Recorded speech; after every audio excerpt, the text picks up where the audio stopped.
All right. Good evening, everybody. My name is Mike Rotting. I will be presenting you today the risk management webinar for LegacyFX. Hope everybody's doing all right. Hope your trading's been going well. If not, hopefully tonight will help you out, get a little bit better at it. Before we do anything, obviously the mandatory risk disclaimer. Just take a read through it. Give that a minute.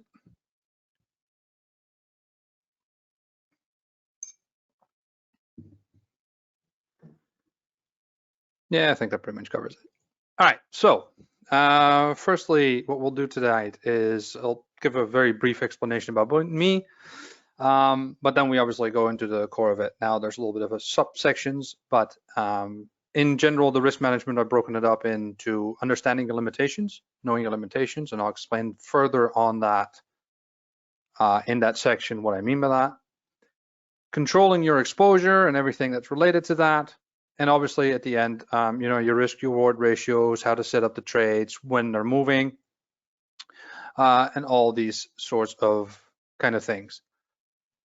Now, before we, and at the end, we obviously have a Q&A. That's what the extra half an hour is for. But yeah, we should be good to go. So firstly, about me. Well, like I said, my name is Mike Rotting. I'm Dutch. I started trading while I was in college. I was studying international business studies, and I had a little bit of extra money. So I decided to start trading. Like everybody else, I screwed up my first 2 accounts or so, not knowing what the hell I was doing. Yeah, I finished my studies and started working for a pharmaceutical company at first, where I did analysis and things like that. And I noticed a lot of analytical power in trading as well. So after stepping away from listening to a million so-proclaimed gurus, I started actually just trading for myself and trying to figure it out what I could, and that landed me at what I do. I made enough success for myself as an individual trader for myself. I never did professional trading, as in assets under management. I've never done that just because I couldn't be asked to. I'm okay trading my own money. I don't like, collecting, huge funds and then do multi-asset funds and stuff like that. But what I did do is after I finished my trading and set, a reasonable sum aside for myself as a pension, that is currently growing fine. I start working with independent financial advisory companies around the world for asset management allocation, looking into just financial well-being of people and try to help people out, right? And I have my own trading company where I just help people out with coaching. Yeah, that's pretty much it. So yeah, when talking about risk management, like I said, there's 3 basic topics I want to look through. So let's start with the first one. You're knowing your limitations. And there will be chart examples in this later on. We're going to switch to a chart. But first, let's do a little bit of theory. So what do I mean by capital limitation? Well, first of all, you need to understand that your capital determines what you can and can't trade, and especially in the sense of how much you can trade at any given time. But it also means you need to learn to use your capital correctly. A lot of people tend to put in, let's say, a $2,000 account, which is about the average. I think the average is $1,500 at the moment or so. But let's say $1,500, and they trade. It's like, okay, I'll do 1 trade at a time, and I will risk either a fixed amount or a percentage of my account. And they trade 1 trade at a time because they don't want to risk their capital. This is a very odd way of doing it. And the reason for that is that you have capital in order to invest in multiple things. And we're going to discuss this during risk management. Your capital is your risk control by spreading your risk. Doing 1 trade at a time, you might as well just have a $100 account because you're not using the other part of it, right? There's no point to it. Use your entire capital. And this is where exposure comes in. So it's all tied together. When you have a smaller account, you have less options to do. But it also means with your capital that less means more risk. This is unfortunately a market where more money or more capital means less risk. This is why guys like JP Morgan, like Goldman Sachs, when the multi-asset funds have such an easy time in essence, because allocating hedges and counter trades and trading exposure over different assets completely outside of FX obviously as well allows you to deviate your risk, right? There's never everything going south at once, so there's always a compensation built in somewhere. When you have a small account, you don't have the breathing room, you don't have the equity to do this. So you're actually, with a small account, taking more risk, right? So to get your feet wet, it's okay to have a smaller account. But when you actually want to learn to trade and do trading, it's okay, get your feet wet. But then you need to consider, okay, I need to put in some actual capital. Now, some of you start the trade to build that capital. Well, then you have to set realistic expectations. We all know these stories about people putting in $500 and, oh my God, I made $500,000 in 2 years. It's all bullshit. Sorry for my English. It doesn't happen, right? This is all fabricated marketing BS from white label brokers that don't have licenses. And they used to trick a lot of people into believing that. What the realistic part is, if you think about investing, not trading, when we go to actual investing, right? You think between the ratio of, let's say you take a very conservative approach is 5-6%. You're just out trading slightly the bond yields and you're slightly out trading the interest rates. When you think about actual, growth accounts, you want 10, 15, 20%. And then you go venture capital, which is completely different. But when you talk about FX trading, set yourself a goal without pushing yourself to, I have to meet this goal. But what's a realistic goal? See, when you have a larger account, so let's say you're an institutional account, $100,000, which for most of you is a very big number, I know, but hear me out. If you do 5 to 10% on that account a year, you're fine. It's a compound thing. Every year, 5, 10% more on the new 100%. It will grow faster and faster and faster. The whole point of trading is learning to is transitioning from trading into investing by a longevity, thinking about the long term. When you have a small account, your percentages change.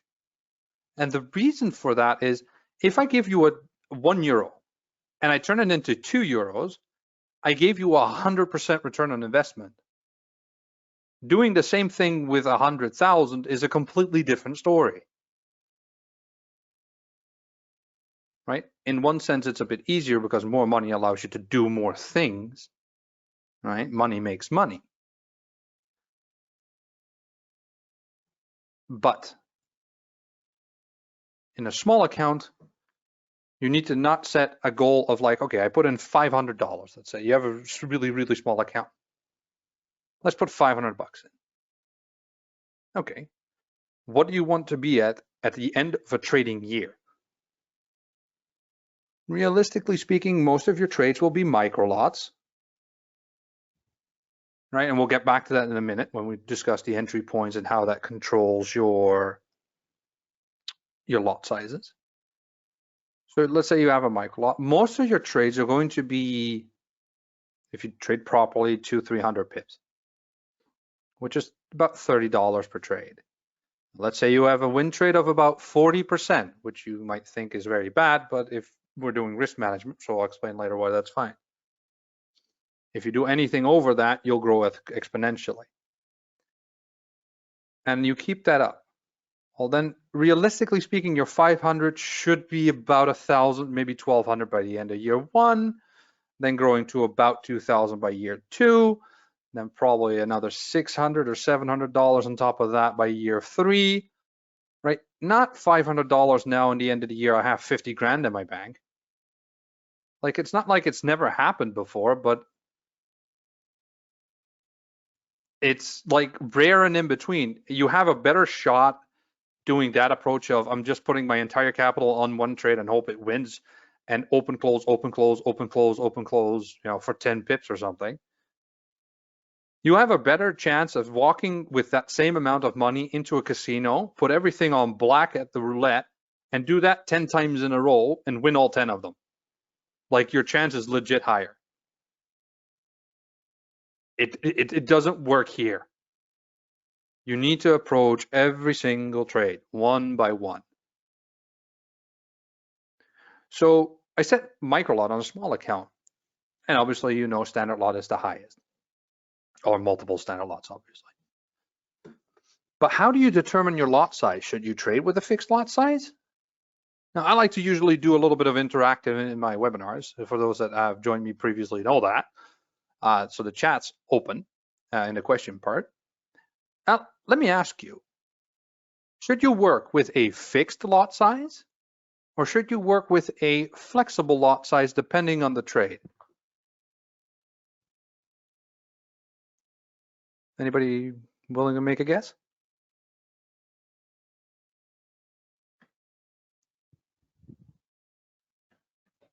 Come on, don't be scared.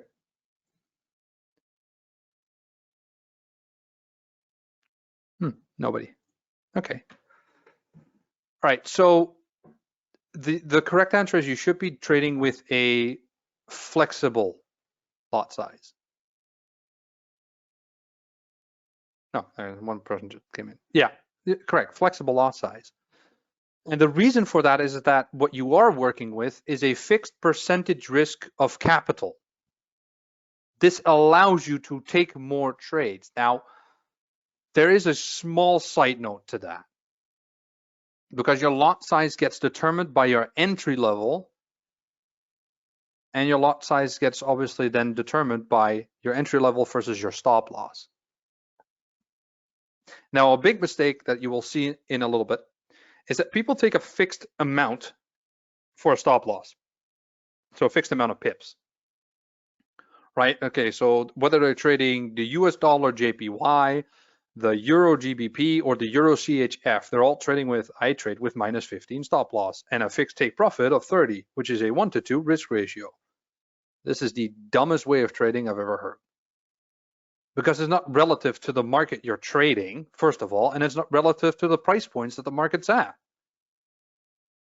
This is, in the long run, never going to work, because half the time you're trading with stop losses inside its average movement, or within its allowed, basically, reverse breakout movement of whatever trade you're taking.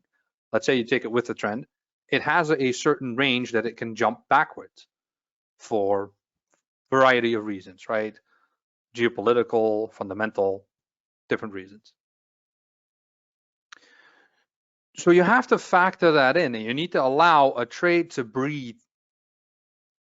And your lot size gets determined by your entry point versus your stop loss. I'm going to show that in a minute, right? How your lot size gets determined. Moving on. So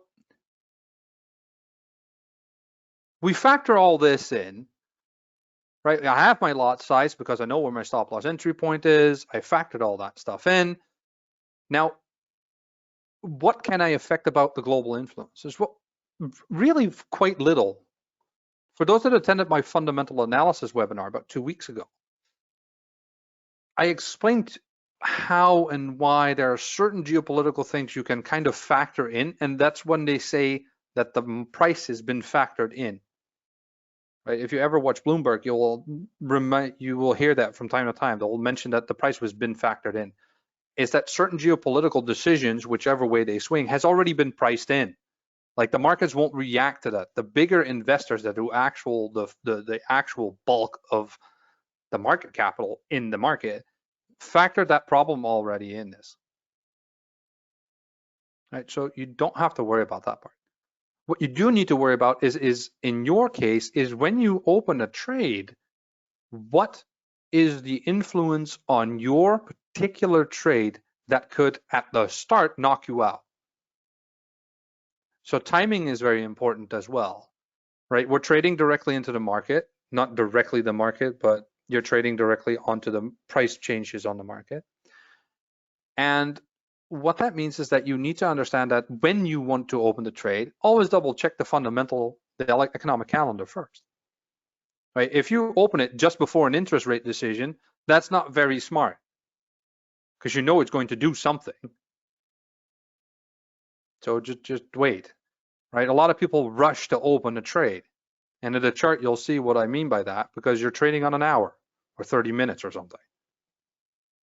Like, why? Are you planning on making double your amount of money in the next 10 minutes? Or would you rather open a trade now and let it develop over the next 2-3 weeks? What do you think is more profitable in the long run? Think about that for a second. But that also means that you need to understand how to spread your exposure. This is a very key essential thing when we're talking about your risk management. Too often have I had clients come to me and say, okay, this is my trading account. Okay, you have 3 trades open, right? Yes. Why they're all US dollar? Oh, well, I thought the US dollar was going to be a buy. Okay, great. What if it's a sell though? Then you lose 3 trades in one go. Why not build in a natural hedge somewhere? Or at least take something else as well. And then often or not, it was also against the trend because they were trading on an hour, so they didn't understand what the actual trend was. And say la vie, most of them, they only win 20%. Or you get, when I lose this much, but my profits are always smaller. Yeah, it's because you're not trading with a strategy. You're just randomly clicking a button and praying to whatever you believe in that it's going to turn out fine. This is not a way of trading. This is gambling, right? And spreading your exposure means not just FX pairs, right? So let's take an example. A proper portfolio of trading for a smaller account would be about 10 trades at once, with an additional 15 trades on your book to replace any dead trades with, or losing trades that you know won't turn around because something shifted in the market. So you pre-close them before they hit the stop loss. So you take the loss early and replace it with a new potential trade. Generally, for best practice, it's good not to take the same item, but take the opposite direction because it's a mental thing. But generally speaking, if you work with a strategy, psychology, what you hear sometimes referred, goes out the window. Right? There's a little bit of that because we're human, so we tend to have our own opinions about everything, except the market doesn't care about it. So it's important to spread your exposure that you don't have everything on euro or everything on dollar or everything on the AUD or JPY, whatever it may be. You have so many tools. For instance, in LegacyFX, you have, some initial stock. You have the footsies. You have, you can do corn, cacao. You can do a little bit of gold, a little bit of silver, right? Commodities, CFDs. Spread it. That's what a multi-asset manager does. You have cash, equity, real estate, a little bit of stock here and there, maybe a bond, like a government bond somewhere. Although they're not really trading really great at the moment, but it's stable. So, right, that is risk. That's diversification. Not one of those can affect the other directly in the sense that everything is going to go down south, at the same time. So against your direction, right? And also make sure that it can be that you have a short on every single position you have, as long as those shorts are not corresponding to every single one being in favor of one currency and against another. Because if you get it wrong or it flips, you get screwed over 5 times as hard. Now, if that makes any sense. Okay. So then you get this whole part of risk, rewards, and how often have I heard? Yeah, I always trade 1 to 2. I gave you that example, right? But then they do like, I have a fixed stop loss of 15 pips and a fixed take profit of 30. I always trade 1 to 2. Really? But what if the average movement in a day is 70 pips? Then your take profit stop loss are both within range. So you're just trying to get lucky, basically. throughout the day, there's positions being closed and opened, which fluctuates the direction of the market. Ergo, candles in an hour flip so much. Never mind even lower. The ones with an M in front of it, I don't even recognize that they exist. For smaller traders, just forget about them. Learn to trade, not day trade. That's been dead for years. So is it 1 to 2? Is it 1 to 3? Is it 1 to 4? What's the rule? Well, technically speaking, you would want to have about 1 to 3 on every trade, but it should be a percentage based on capital, not pips in your trade itself. If my stop loss is, for instance, 100 pips, and some people are going to go like 100 pips. 100 pips means nothing. It's a number on a screen. Once I put a lot size to it, that gets a value. So the distance is irrelevant until I put a lot size against it. So let's say it's a micro lot, let's say. That's a $10 stop loss, or 10 euros or pounds or whatever you have, right? So $10. If my take profit is 30, I am doing 1 to 3. I'm risking 10, willing to make 30. That's okay. Well, what a lot of people will do is they might set it up like that, but halfway through they change their mind and they close the trade at 15 pips. Hey, we did a good, or they trade at 150 pips, right? 15 pounds. It's like, hey, good job. I made 150 pips today. No, terrible job. Why did you close it? Didn't you expect it to go that way? Yeah, well, if you go back in your trading history, and this is a good practice for yourself to do, go back to all your old trades that you thought you nailed it, but you didn't. Just drag and drop them into the chart and see where you went wrong. And you'll notice that most of you will have a pattern, which is different for everybody, but this is the first lesson I always do with people. Let's go through your trading history. Both the winners and the losers. What did you do different in the two? Usually it's a risk management problem, or fundamentally just having an inclination to trade against the trend or at certain very weird odd moments. Right? Now,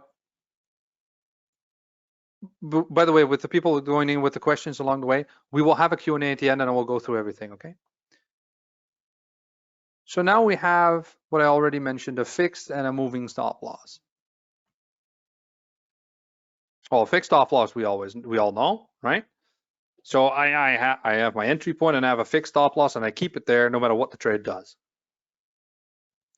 The whole point of having a fixed stop loss is that if you do it right, the trade that you open should have enough breathing room, according to your technical analysis, that there is enough resistances or trend lines in between the entry point and the stop loss, that it should only go to your stop loss if the market switches.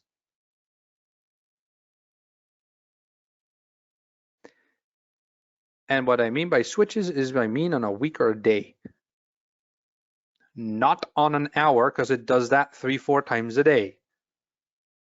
And I don't care.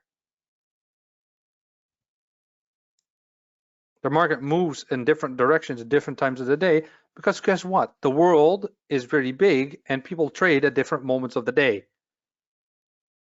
I know, shocker. And it might sound, to some of you, sound like, okay, this is ridiculous. Why would he mention that? You have no idea how many people get that wrong. And it's okay if you're a beginner, and that's what the point is of, I hope that you understand that you have to factor a lot of things in. But one biggest factor you need to realize is that your stop loss is only to factor in a certain daily movement that allows you to have a drawdown in your trade. It's okay if it moves into red at start. There's barely ever a trade that you open and it only goes into the green. Like it usually opens, goes into the negative first and stays there maybe for a few hours, maybe for a few days, maybe for a week. And then, it bends off, it curves off and it goes the direction you want and it should take profit, 2 weeks, 3 weeks, 4 weeks down the line. Or sometimes a day later. right? It depends on what kind of trade we're doing. And I'm going to give some examples of that. So what about moving stop losses? Should we ever use a moving stop loss? Anybody have an idea? Should we or shouldn't we use a moving stop loss?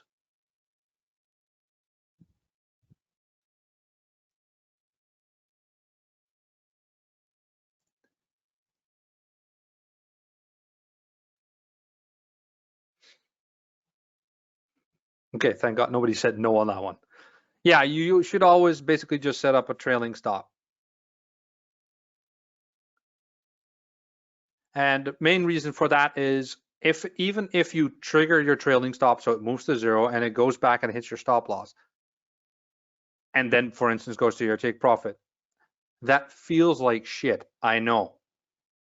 But it's better to negate that part of risk over the hundreds of trades you will be doing, where in the majority of cases it will have flipped and hit your stop loss.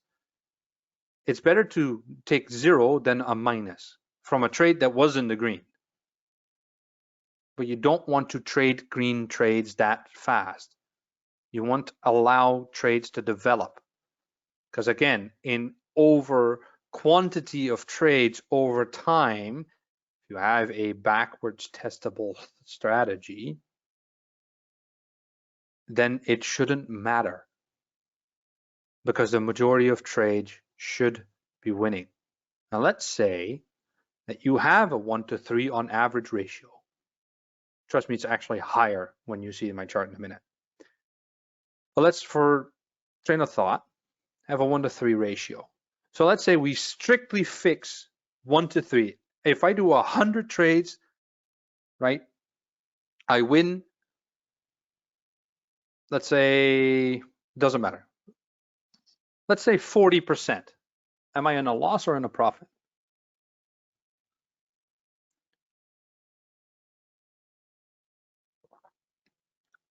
Who's willing to take a guess?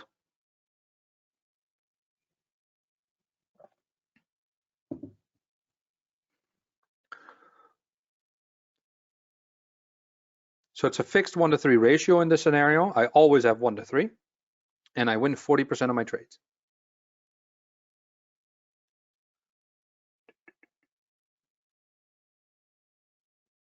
Yeah, you're in profit. So I literally did worse than a coin flip, and I won anyway. And that's only because of risk management. Now, when your risk reward ratio on average is actually better, then it gets even more fun. And it gets even more fun when you're actually getting the numbers right and you're actually winning 60%, 70, if you're really good, 80. I was usually around 73, 74.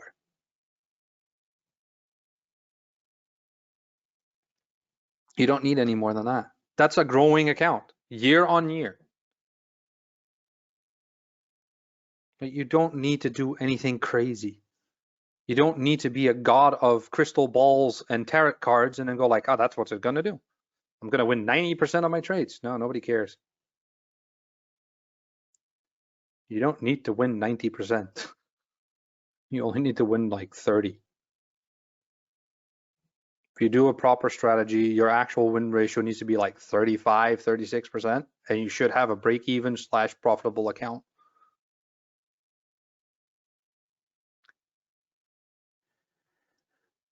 So you also have to stick to your trade, right? If you've done the analysis and you set up the trade, you need to learn to let go.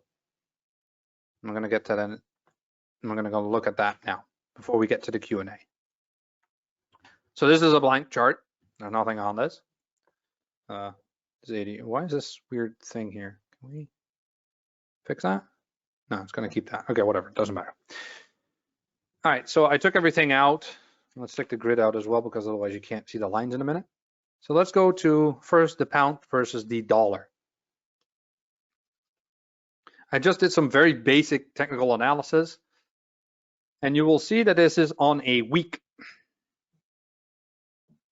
Now, in a week, we can first see the main trend that it's been in since March 2020, which is an uptrend. Right? We all know that. Versus the dollar. Obviously, Donald Trump made it so bad that even the pound could win from it. Now, if we go a little bit smaller, we look inside of the weekly trend, which is the big channel it's moving in.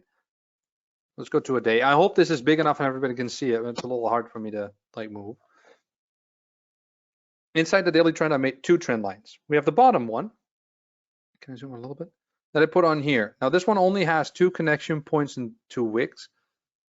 Not exactly according to the full rules, but we know this was the original line that you would have had if, let's say, you cut off the chart from here and let's say this is all blank, right? Then you would have only had this line to draw. Now we know that there was a slight acceleration since then in this trade. So it's moved up a little bit faster than just following the parallel, right? Which makes sense, right? Within a channel, it can accelerate and decelerate. But in overall, this alone should tell you, okay, I'm looking for buying moments. And the reason that I'm telling you that is that, especially with a smaller account, the risk of trading against the trend, even when you pick the right moment, I get people, yeah, I wait for breakouts, because what I do is I'll make the technical analysis and I'm resistance, like right here, it stopped, right? Double top, whatever terms they throw. And I read about this inverted dragon candlestick. It's like, yeah, like a chart cares. It's just money moving, but anyway. So it's stuck underneath that resistance. All right, yeah, I'll take a sell. It's heavily against the trend, obviously, but it doesn't matter because I'll take my stop loss right here, and I'll take my take profit somewhere in the bottom here.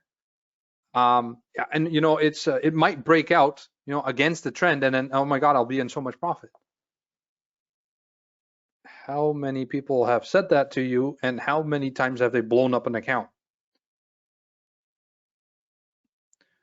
Or trade it for longer than a year?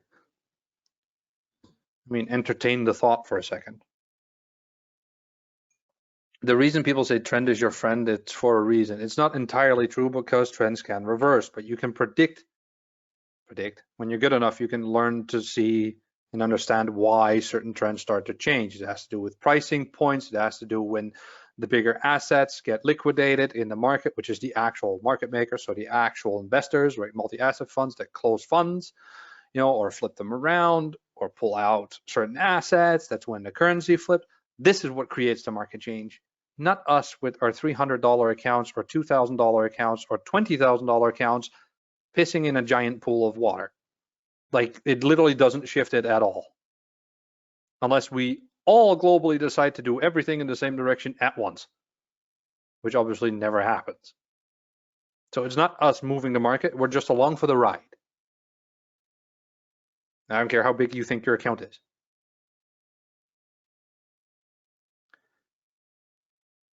Now, what you should do here is anticipate, hey, I need to keep an eye on this. Eventually, this will pull back a little bit and will present me with a purchasing opportunity that allows me to go with a trend. Although, in the grand scheme of things, it is pretty high in the market. It was only higher in June 2018. Is the market at the moment in a position where it could go higher than that? Yeah, it could, because the pound and the dollar are both in kind of a weird political situation. Brexit, anybody heard of it? And then we just have a new president in the US who is much more against the corporate machine than, for instance, Trump was, mainly because he had more interest in his own companies, but that's beside the point. So the bigger companies that are actually making the market move will have less joy with Biden. Overall, he's better for America, probably, but that's beside the point. Brexit is a very, very dangerous little thing. For now, the pound is strong enough to keep growing against a weak US dollar. But if Biden starts playing around with the other side of the house and they get sort of conjunction, this will turn. Not only because of a geopolitical point of view, but also because of a price point of view. It's pretty high in the market right now, right? We just checked. It was only higher in 2018, and then you have to go way back, right? So understand with logic, this will eventually turn, but you still should not say, I'll take a sell now, because you don't know how much further this is going to go right now. Right? It can go all the way to the top of the past 2018, and you will not have the breathing room to let your trade run. And you're not going to open a sell, let it hit stop loss, and open another one and another one and another one, because eventually I'll get it right. That's not trading. Again, that's gambling. You're hoping that it reverses on you. Just take the trade in a buy moment. So try to get it as low as possible. As an example, here we go. I made a quick one on the Euro AUD. Now the Euro AUD, I put some stop loss and take profits in. Unfortunately, I could not get the profiles to work that I would just save different charts. So you have an overall, the recent strong trend, which is clearly a sell, right? AUD is getting stronger. Anybody have any idea why the AUD is being stronger than Euro? Just a quick guess.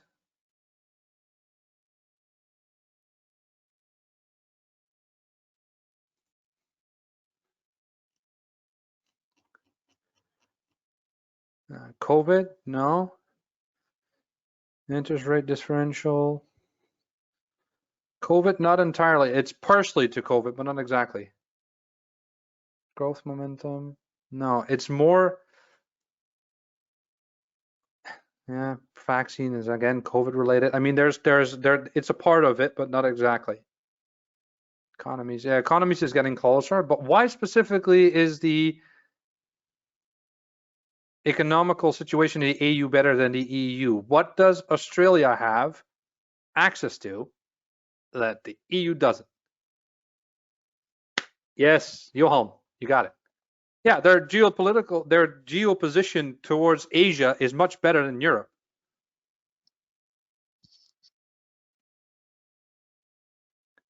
Exactly.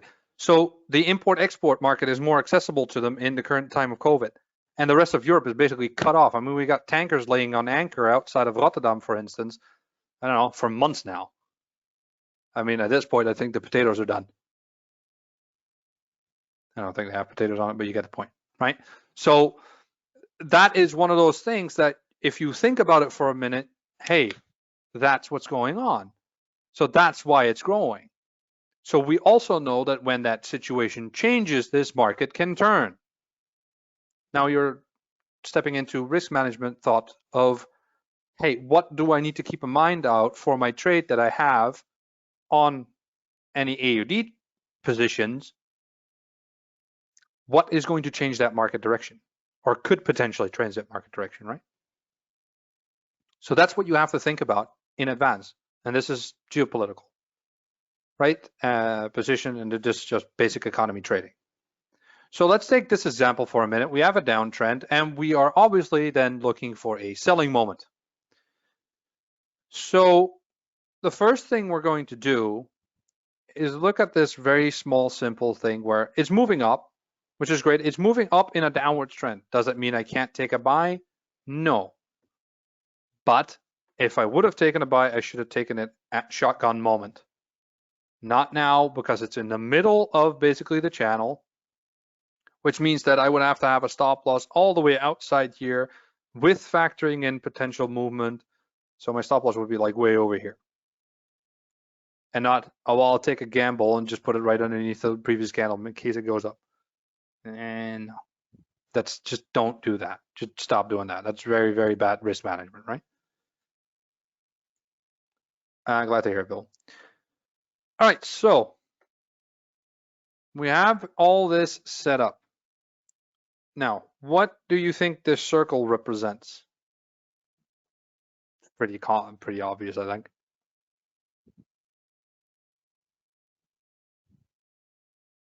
What do I want to do with that circle?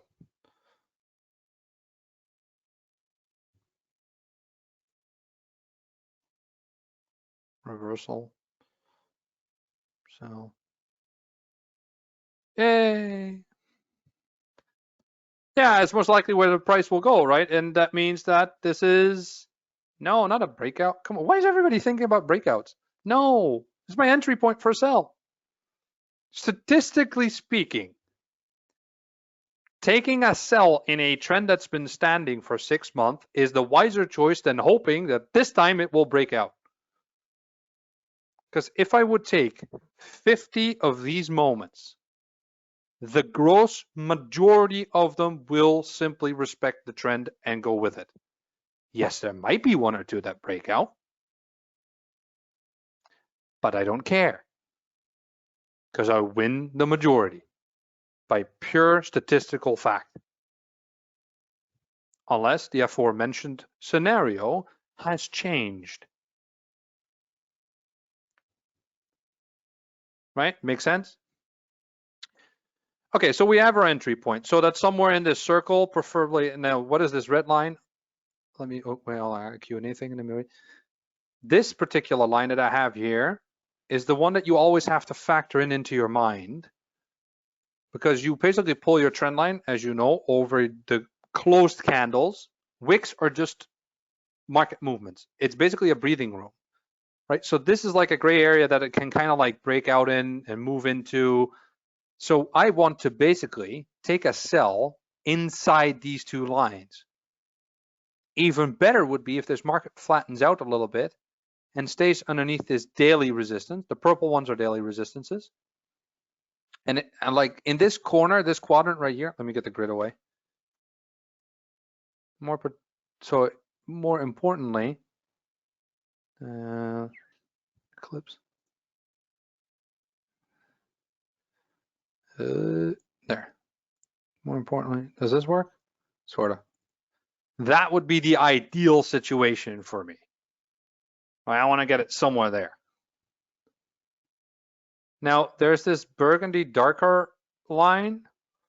That is the weekly resistance. So that is the high and low point in the week, right, that I marked. Right, like previous high point and then the last low point before all this. So that's quite a while back. Right, so we're pretty low in the market price-wise. But like I said, we know what the reason for that is, right? We just deferred what that reason is, and that market hasn't changed yet. Europe can't even agree over wearing masks in quarantines, let alone trying to set up trade routes again. So forget about that for now.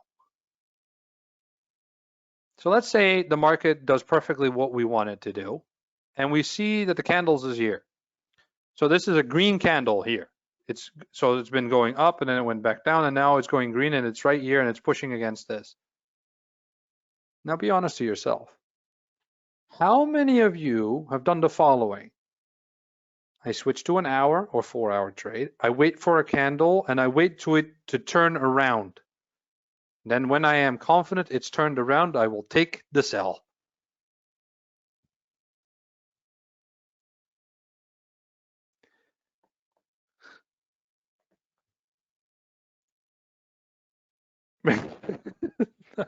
People go, yeah, guilty.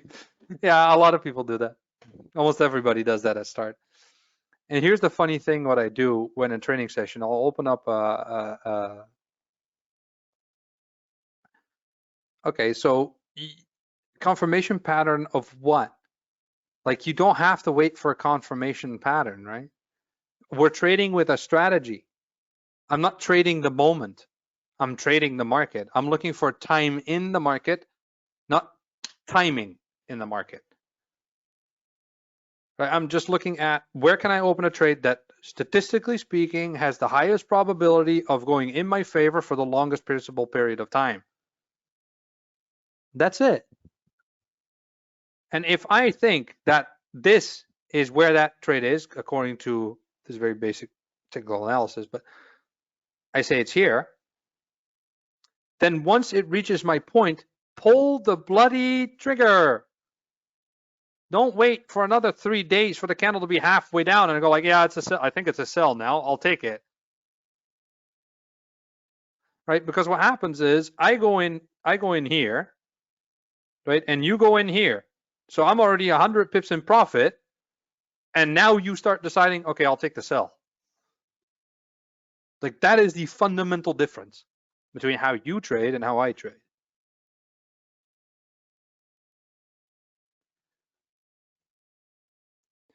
So everybody's, what I see a lot of people you say is like, wait for the confirmed reversal candlestick for the confirmation to go with.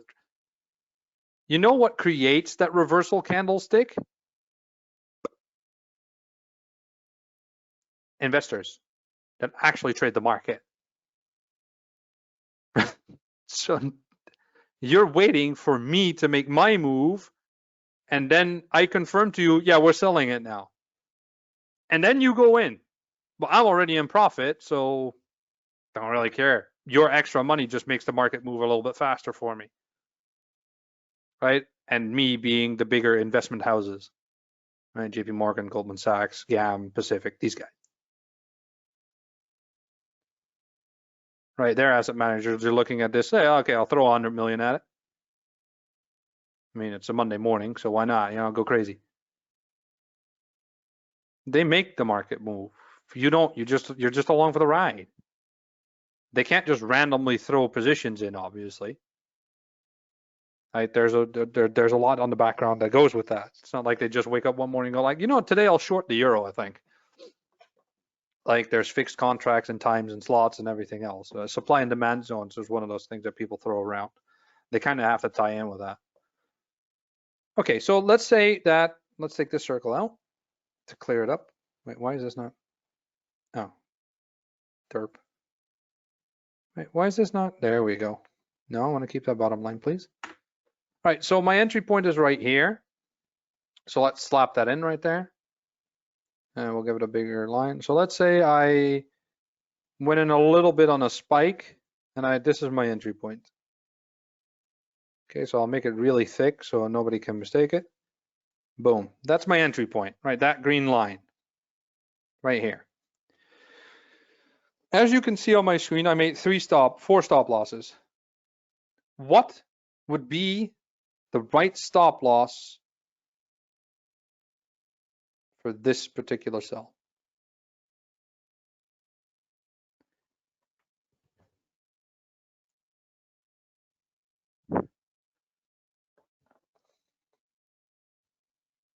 Who's willing to take a big guess?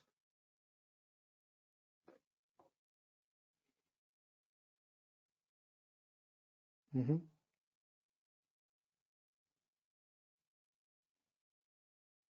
I see one returning name and who's learned a lesson from technical analysis, apparently.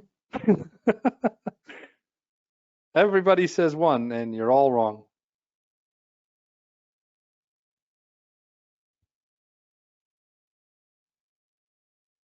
No, it doesn't matter for a small or a big account. So if we take stop loss 1 out of the equation here for a second, and stop loss 4, all right, you're right, that's yeah, stop loss 4 would be very safe, but you would need a ridiculous amount of take profit in order to compensate for that much risk, right? But if I just factor out this one, and now I have this, what does this mean? Well, because my entry point might be a little bit high, I'm already past the trend line, so it needs to reverse. I'm within the wicking moment, so you know it has that room. And there's a daily resistance just above it, right? It's resisting it turning around, or support actually, I guess. So it's resisting it pushing through, but it's supporting it going with the trend. But if I take a stop loss from here to here, right? So stop loss 1 was here. This is, first of all, in between 2 resistances and just outside of the trend. Now, if for whatever reason it does that, right? If you have a very skittish heart, okay, but you have to keep in mind, what is the reason why it would move like that? You could even, in that case, have stop loss 0, which I didn't draw, right here. Why? Because it's outside of the trend and it's outside of the first resistance or support line, right? So you'll have 2 breaking moments that it needs to get through in order to hit your price, but it can wick there if you know the market gets skittish or there's an announcement or whatever happens just within the first few hours, it can like spike through it. But if it does that spike through and pull back, then it's going to hit stop loss 1, but it won't hit stop loss 2 because there's no way it's spiking that high. Unless something really interesting happens, like, I don't know, somebody nuked the AUD. Like, I don't know, they blew up Sydney, right? Something like that. But stop loss number 2 means that it has to also break this daily resistance. So even if it goes through, then it probably will pull back way before then and give you an opportunity to close the trade anyway. But now it goes the other way around. So I'll get back to you on that in a minute, Bill, in the Q&A.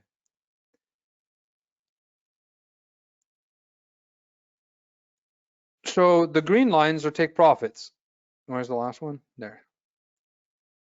So my stop loss is over here. Where is my take profit supposed to be? 1, 2, wait, why doesn't it show? Oh, here. Take profit 1, 2, or take profit 3 all the way down there.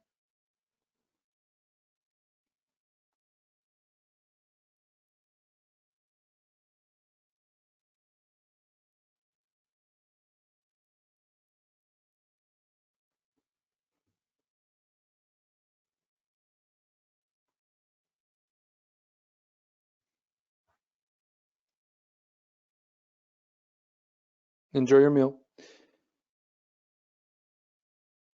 Okay, so yeah, you're looking at risk reward ratio, but first you look at what is the market allowing you to do. Right, I just explained why stop loss 1 might wick you out, and then basically you get screwed over because somebody spiked the market. Right, you guys have probably heard about something called a stop loss hunt. It's a little bit of a fairy tale, but it has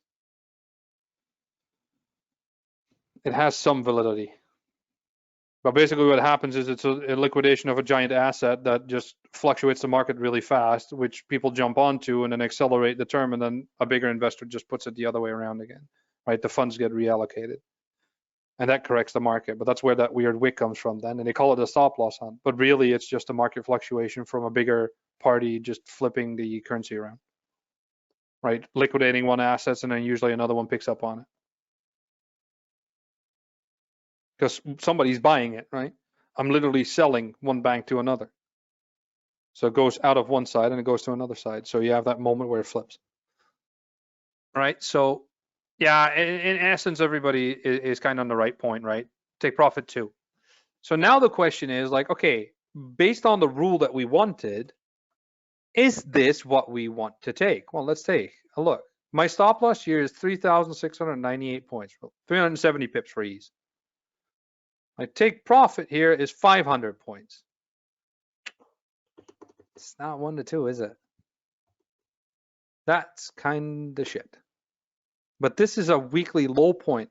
I cannot validate a TP3 because that would mean it has to go below a historical low point. That is being extremely optimistic for the AUD.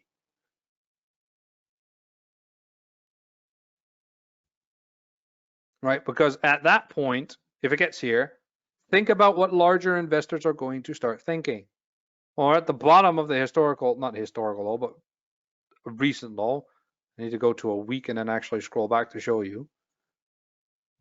Like you're literally talking about 2018, 2017, and then you have to go further back than that to get even lower. Right here, 2017 is the only point where it went even lower than that. And the market today, 2021, is not the market that's relatable to 2017. Right? It makes sense. So in this case, we have a beautiful entry point, but it's so late into the trend that we have to have either a 1 to 1.5 type of trade, which is under the 1.2 ratio even, which we preferably want 1 to 3 or more, or we have to take a stop loss with a potential risk of it flipping. Now, in this particular situation, it could be valid to take the stop loss 1 trade because of the political things that we discussed. And we know that we can keep an eye on that, and the second it flips, we close the trade regardless of where it is because we expect it to then flip. But you will take the risk of the wick. And this is when risk management comes in. It's okay to take that risk if you have something else to cover it with. So you have different trades, like this one. All right, so this is the Euro GBP. Well, we're shorting the Euro on one, and if you're longing the Euro on another, hey, you're kind of hedging yourself, right? And then you diversify it over different pairs that don't have anything to relate to either the euro or the dollar. And so in general, I give a rule like, okay, if you have two trades with a euro, then also have a trade, let's say one is euro dollar and the other one's euro AED, then have a dollar GBP, have a GBP yen, and have a, whatever, one more pair, AED New Zealand dollar, whatever. Right, they're not related to each other. Now you have a little bit of a risk diversification. Yes, Neil, you will. Everything is recorded. You guys will get the recording. Don't worry, for those that are late. So the funny thing is, I drew this 3 days ago.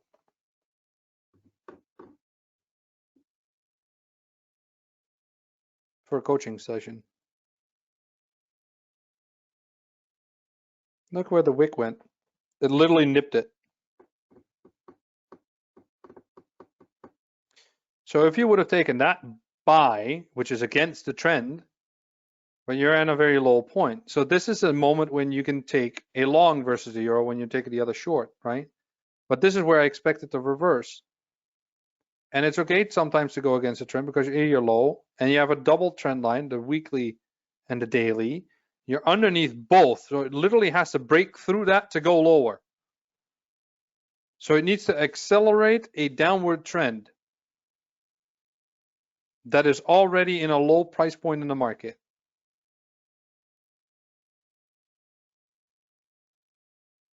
Most likely at this point, statistically speaking, it's more likely to go back up and then down, which is what I sketched.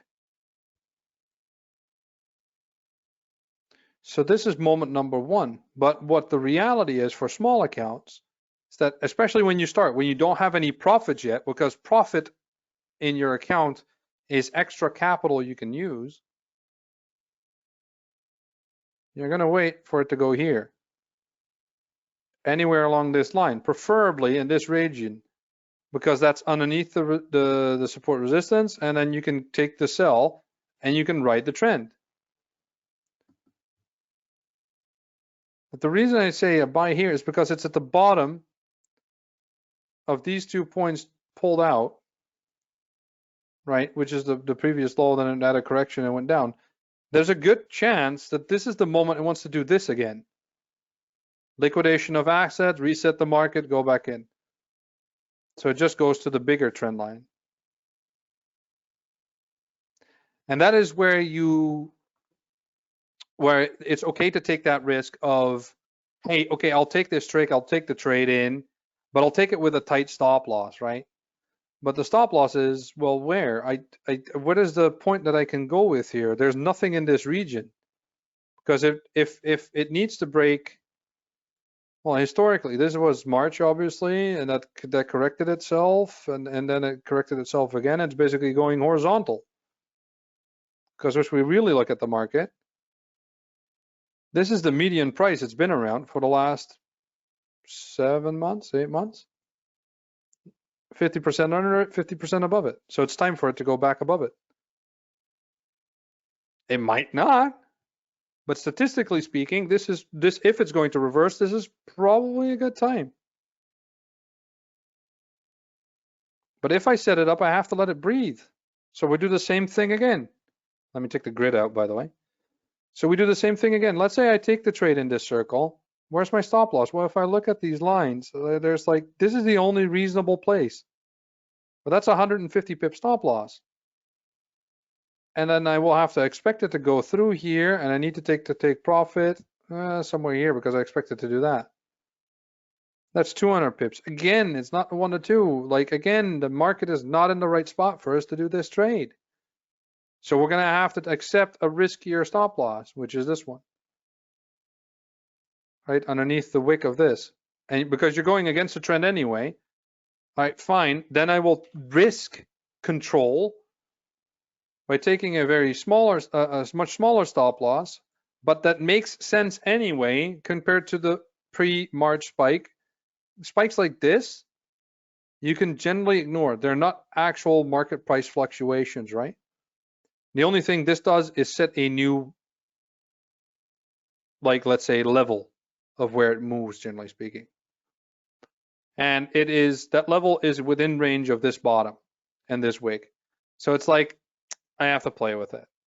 The more sensible thing to do is just leave it alone. It might go here, then go back up. And that means in about a month from now, I will have a good selling opportunity. There are, not that one, good, this one. There are so many things I can look at to potentially trade till then. I don't particularly need to take the risk now. If I have 9 open positions and this is my, if it works out, awesome, because I'm taking a fairly small stop loss here versus a potential take profit of about, okay, that's 150 versus 50. So 1 to 3, that's fine. But I better have some other trades open. Again, same example as before, right? Have something. What you're looking for is for the reversal to finish and then take the sell.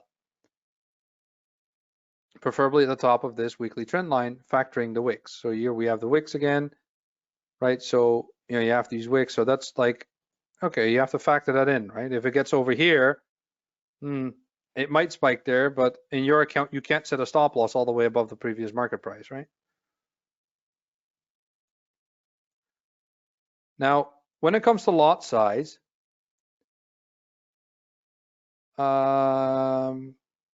Neil, ask them to send you the technical analysis video.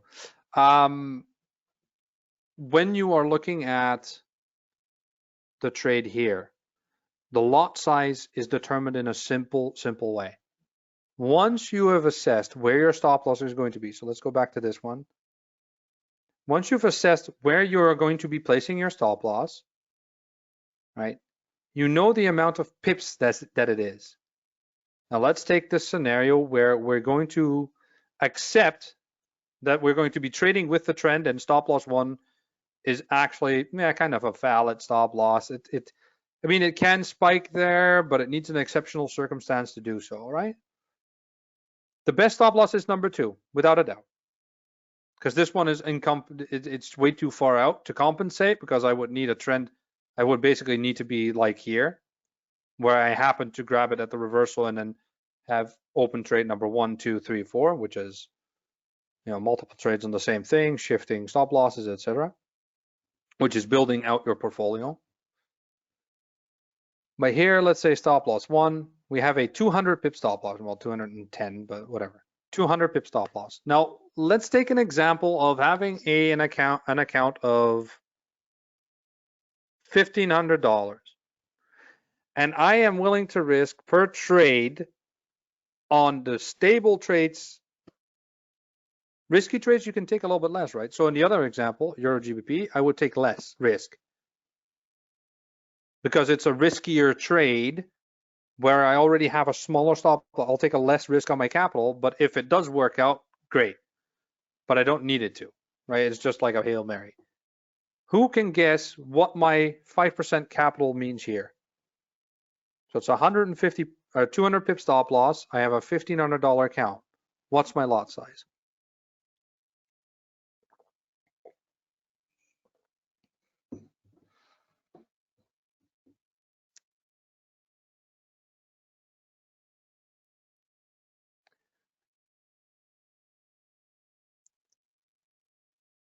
Everybody, we got people going with mini lots. 0.25, mini lot, mini lot, mini lot. Okay, so if in my example, I set 5% on a $1,500 account. If I take this on a mini lot, I'm slightly over. So 0.1 is a mini lot, 0.01 is a micro lot, and 1.0, right? 200. Yeah, there you go. That's it. So if I take it on a mini lot, I would lose 200, which out of 1500 is 50 too much, which is 1/3. So I go down 1/3 of that, which is 0.07, sorry. So 7 micro lots would be my trade here on that account. That would allow me also then to calculate my take profit, because to be honest, who cares what the take profit is? I've never heard anybody complain about getting more money. I do care about losing money though. Like that's the part I'm trying to risk control, not the winning money part. That can go on infinitely for all I care. That'd be a sweet dream. But you have to trade with a take profit and a stop loss.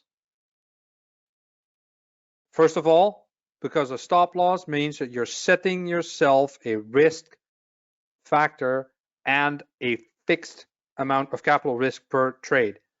If you don't have a trading strategy that has a fixed stop loss, it means you're kind of doing a Hail Mary, like, I don't know where to put the stop loss, so I won't put a stop loss so it can just move wherever I want. And eventually it will turn. Yeah, or it will zero out your account because it keeps running the wrong direction and you're too stubborn to close the damn thing. Like, always trade with a stop loss. Losing is part of trading and a part of risk management. Learn to take a loss. Remember, trust the system. Trust your strategy. If you only need 40% win rate, that means technically speaking, if you open 10 trades, you can lose 6 of them and break even. No, sorry, I'm saying stupid. You can lose 6 of them and make profit. Because they're all risking the same amount and they should have at least 2 times the value back. So for every loss that I take, one trade compensates 2 losses. So let's say I have the worst 10 trades open. They're all 1-to-2 ratios. And I lose 6, which means I win 4. The 3 wins compensate the 6 losses and the 1 win is profit. Like, I legitimately had 40% win rate, and even with 1-to-2 ratio, I'm making profit. But you have to give it room and believe in it to move and let it move. You can't just click on a button, hope that it goes well, and then decide I'll manually close my trade at some point. There are valid times when you want to close your open winning trade, but it is better practice for you, especially as a starter, to simply set up a trailing stop that activates when you're halfway to your profit as a simple early the other thing you can do is calculate the average daily candle movement in the opposite direction of the trend that you're taking. Because as long as you take a little bit more than that, it shouldn't hit it because it would have to move more than average, right? So it's all statistics, but we're humans, so we like to think that we know better than statistics. Unfortunately, we don't. Because statistics come from historical data. Now the market changes, so there's fluctuations, but it's very odd that for the last 5 years, things are fairly stable, even during COVID, right? There's certain movements that are stable. The market is a certain market value. There's a certain amount of capital moving in the market on a daily basis, so the market has a limit to how much it can move. Even in an entire year. Imagine for a moment, right, that logic. This is why time in the market is more important than timing. Let's say I take a euro and I take a buy. Well, it will never do 300%, because if the euro becomes 300% more strong versus a pound, for instance, in 1 year, That would technically only happen if the pound would have disappeared. So for some reason, the island of the United Kingdom sank to the bottom of the ocean. Because otherwise that doesn't happen. On average, it's like 4 or 5%, depending on the currency. No, around that ratio. Some exotic pairs move differently, and exotic pairs are more risky, so you take slightly less risk, right?